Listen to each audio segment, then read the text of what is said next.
The air is thick with tension in the heavy silence of a South Korean courtroom as a monumental battle rages over the vast inheritance left behind by the late Koo Kwang-mo, the former chairman of the $89 billion global electronics empire LG Group. On one side stands Koo Kwang-mo, the late mogul's nephew, who became the hand-picked heir to the multi-billion-dollar company after Koo Kwang-mo's biological son passed prematurely in 1994, keeping in line with the family tradition of passing control to male-only successors. Opposing him on the other side are his own flesh and blood, his two adopted sisters/first cousins, Koo Yeon-kyung and Koo Yeon-soo, and Koo Kwang-mo's widow, Kim Young-sik. They allege deception in the inheritance process, claiming that Koo Kwang-mo and other LG executives manipulated events to seize control, depriving them of their rightful share. This lawsuit thus pits the matriarch and daughters against the nephew-turned-heir, challenging the patriarchal traditions that have long dictated succession at LG. With a multi-billion-dollar global fortune and a crucial share of LG Group at stake, the battle lines are drawn. So join us as we describe the full saga of the Koo family, the $89 billion Asian Game of Thrones for the LG empire.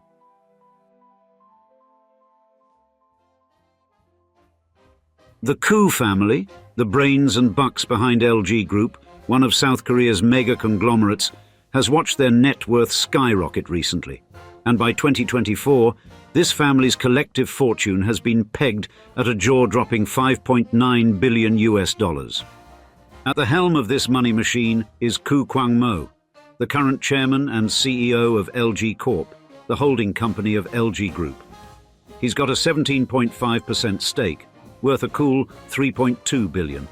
And under his watch, LG has doubled down on innovation, pledging a whopping $74 billion for the next 5 years in cutting-edge tech like AI, biotech, and clean energy. Furthermore, his adoptive dad, the late Koo Kwang-mo, hand-picked him as heir, ensuring the family empire didn't miss a beat. Talk about keeping it in the family. But the Koos aren't just tech tycoons.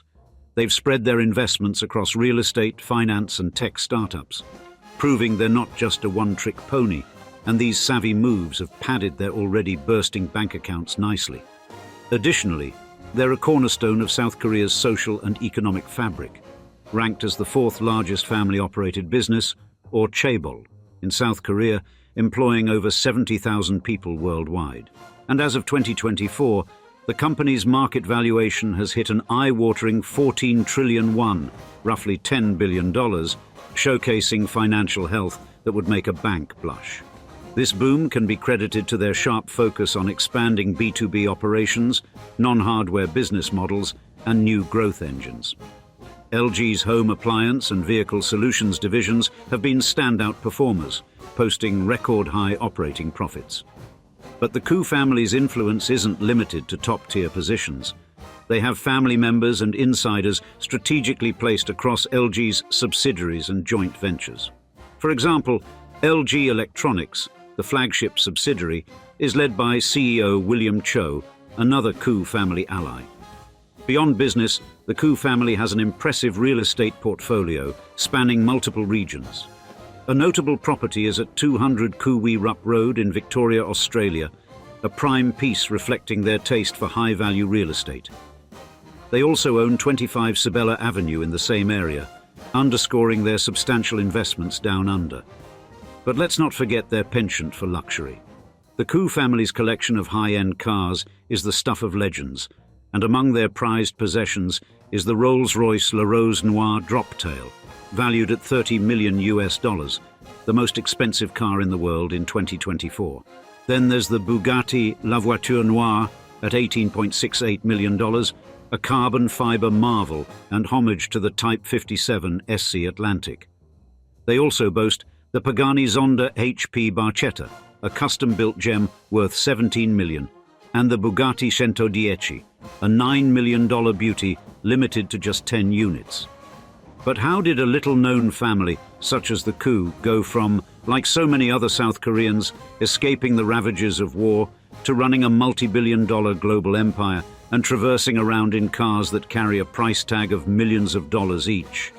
Let's flip over to the next chapter to get our answer, and journey a bit deeper into the LG lore.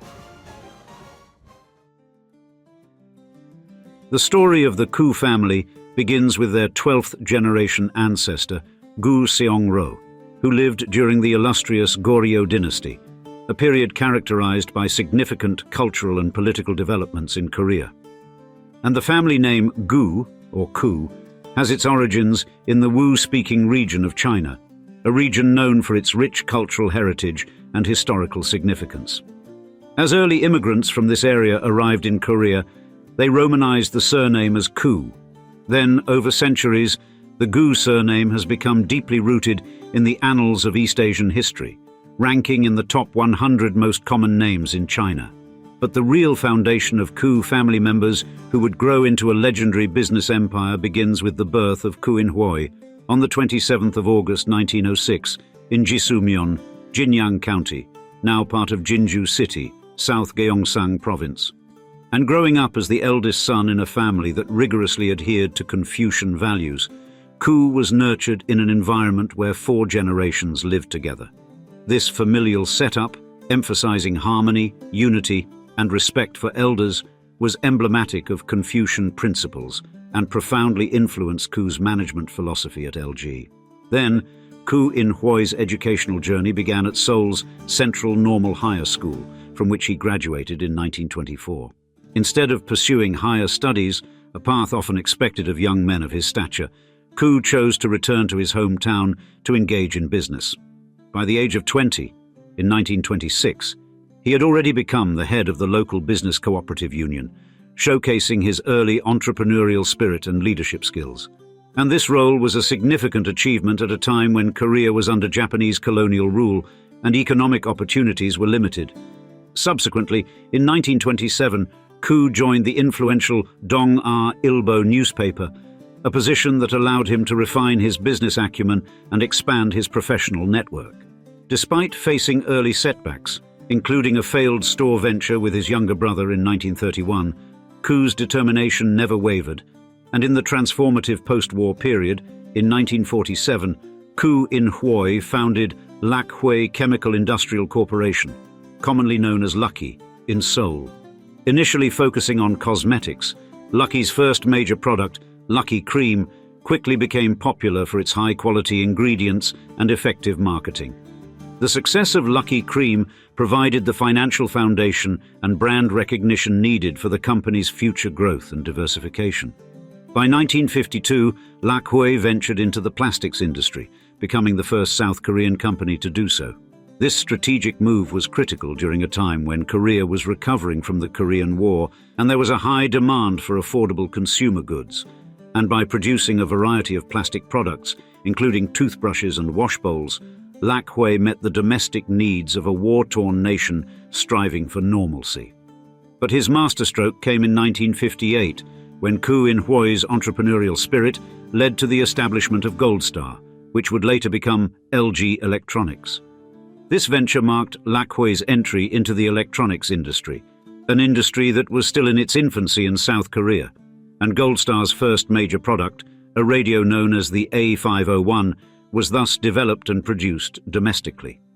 Introduced in November 1959, the A501 quickly gained popularity, becoming a symbol of technological progress in Korea. And the success of the A501 established by Gold Star laid the groundwork for South Korea's burgeoning electronics industry. Koo's journey, marked by a forward-thinking mindset, came to an end in December 1969 when he passed away at the age of 63. However, his son, Koo Cha-kyung, would take the reins the next year and expand what would become the LG brand to heights even the old patriarch could scarcely imagine. Koo Cha-kyung, Koo In-hwoi's son, was born on the 24th of April 1925 in Jinju, Korea, and upon the death of his father on the last day of the year 1960, Koo Cha-kyung assumed the role of chairman.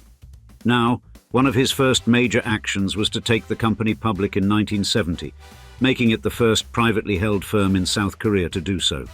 This strategic decision provided the company with the capital needed to fuel its expansion and innovation efforts.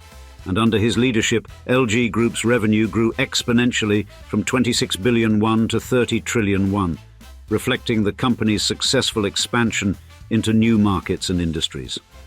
Specifically, Koo Cha-kyung's leadership style was characterized by a focus on innovation and global expansion.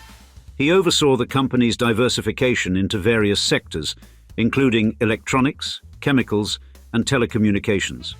This diversification was crucial in establishing LG as a global brand, and during his tenure, LG expanded its operations across Asia, Europe, and North America, significantly increasing its international presence and market share. Koo Kwang-mo, the next in line, began his journey with the family business in 1975, a year after graduating from university. At the time, he joined Lucky Chemical, the predecessor of LG Chem, and embarked on a remarkable career that would shape the future of the conglomerate. By 1980, Koo Kwang-mo's talents were recognized, and he was transferred to Gold Star, the electronics division of the company.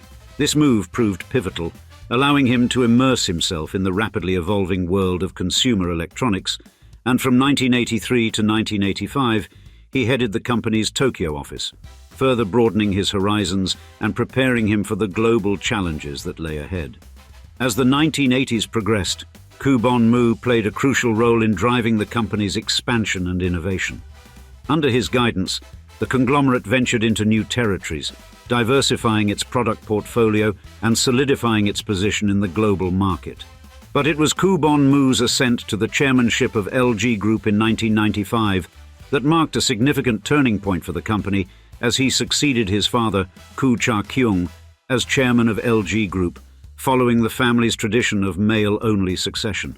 Seated at the throne, Koo Kwang-mo's strategic vision was instrumental in transforming LG from a local manufacturer into a global technological powerhouse.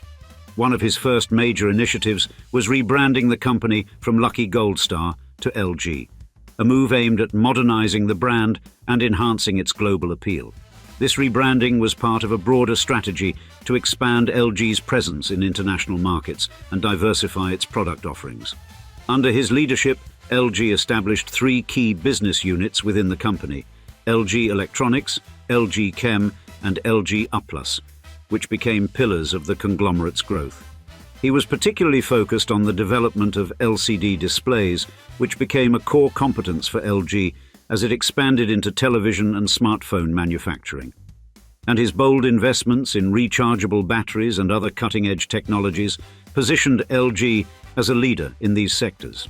Furthermore, Koo Kwang-mo's tenure saw LG's annual sales skyrocket from 30 trillion won in 1995 to 160 trillion won by the time of his death in 2018.